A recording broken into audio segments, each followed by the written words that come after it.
We needed not just a political realignment, but also a spiritual reawakening. We did. And we have to bring back religion to America, because without borders, law and order, and religion, you really don't have a country anymore. We want religion brought back to America. We want to bring God back into our beautiful USA like never before. We want God back. What seemed like just a memorial in honor of Charlie Kirk turned into a prophetic stage before the world. At that moment, Donald Trump made statements that go far beyond politics, directly touching on spiritual and religious themes, words that sounded an alarm for all who know biblical prophecy.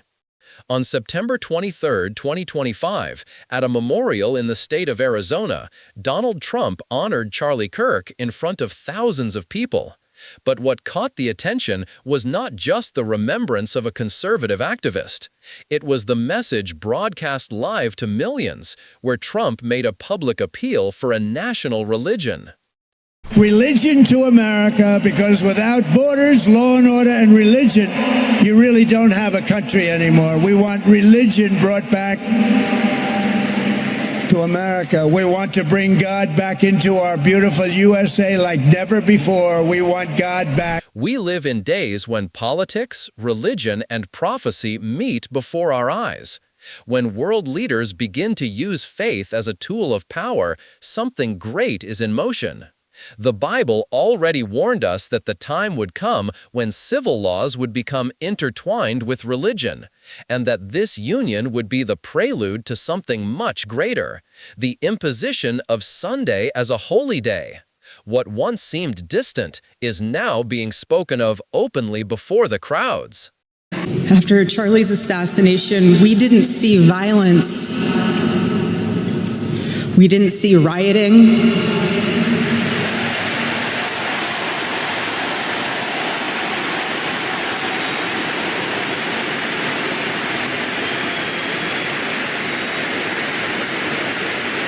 We didn't see revolution.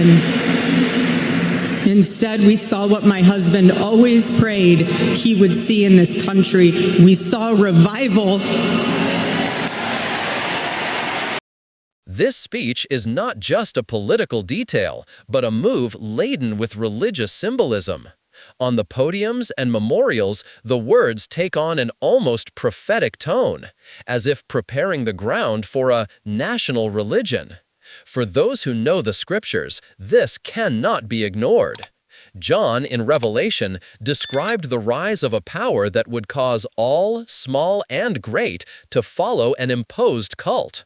And when we hear these words, we cannot help but remember that the scenario of the so-called Sunday law is being set up before us. Look at this.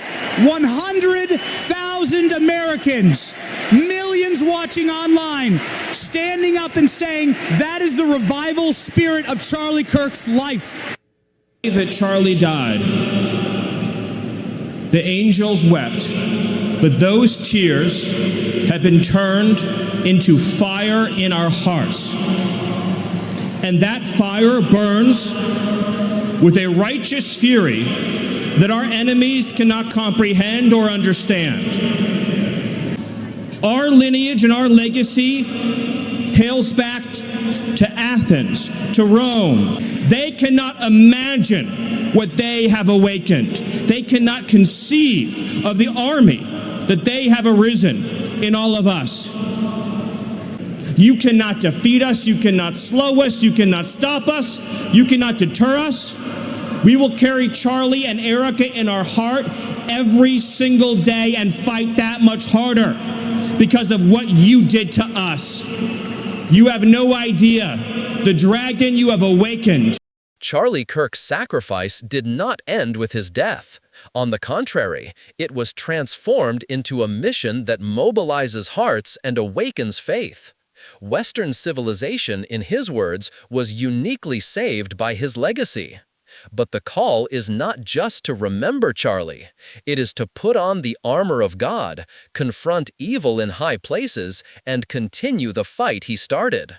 Come to find that in the final moment, that Western civilization was saved through Charlie's sacrifice in the only way possible,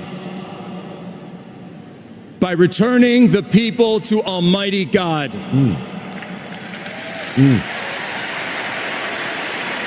For greater love hath no man than this, than he who laid down his life for his friends. Are you ready to continue the mission? Are you ready to fight back? And are you ready to put on the full armor of God and face the evil in high places and the spiritual warfare before us? Then put on the full armor of God. Do it now. Now is the time. This is the place. This is the turning point for Charlie. Friend Kirk clip. Charlie Kirk made it clear that his mission is not to create divisions between religions or impose specific dogmas. The goal is to lead people to the cross and the fullness of truth, a universal faith that transcends traditions and established dogmas. This position challenges religious institutions and provokes intense debates about faith, obedience, and spiritual authority. Who loves Catholics? I love that you're doing it, but let me just edit what you say. Here's the no, it's a big one. You didn't catch it, Michael. Yeah. Is that your goal should be to bring people to Jesus, not Catholicism? Yo, hold on. No. What's the difference? I don't think. What's the? Hold on. I'm not saying that they're contradictory, but your goal should not to be to bring people to a specific sect of Christianity. It is to bring people to the cross. You're saying to bring people to the fullness of the truth and the universal faith. Yes, but not the maxims of every Catholic dogma. No, I mean, for example, am I a Christian if I don't believe in Mariology? Well, we're talking about the fullness of the truth. We're talking about. You still. Am I a Christian if I don't believe in transubstantiation? You are a little confused. Charlie Kirk's clip, 8:39 to 9:14. What we witnessed at Charlie Kirk's memorial is not just emotion or politics. It is a manifestation that connects directly with the prophecies of Revelation. When political and religious leaders unite to promote a national faith, they are creating a scenario that the Bible has warned about for centuries. John describes in Revelation 13 a power that speaks like a dragon, deceiving multitudes and imposing loyalty to a united religious and civil system. Every word from Trump, every cry to bring God back to America, every call to the armor of God, echoes elements of this prophecy.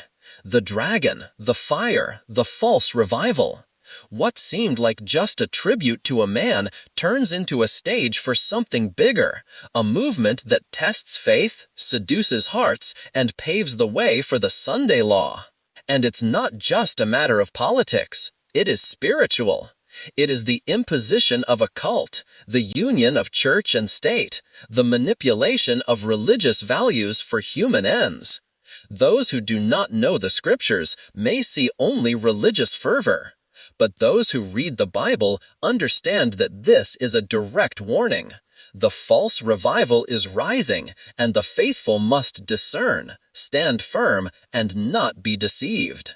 The union between politics and religion, the revivalist rhetoric, and the mobilization of crowds are clear evidence of a movement that tests everyone's faith and paves the way for the so-called Sunday law. Our responsibility is to remain vigilant, discern the truth, and strengthen our faith in God's commandments. We cannot allow ourselves to be deceived by false revivals or by those who try to mix human power with spirituality. If you feel this message is important, like the video, leave your comment saying what you think, and share it with friends and family. Subscribe to the channel so you don't miss alerts about prophecy, global events, and signs of the last days. And tell us, are you prepared to recognize true revival when it comes?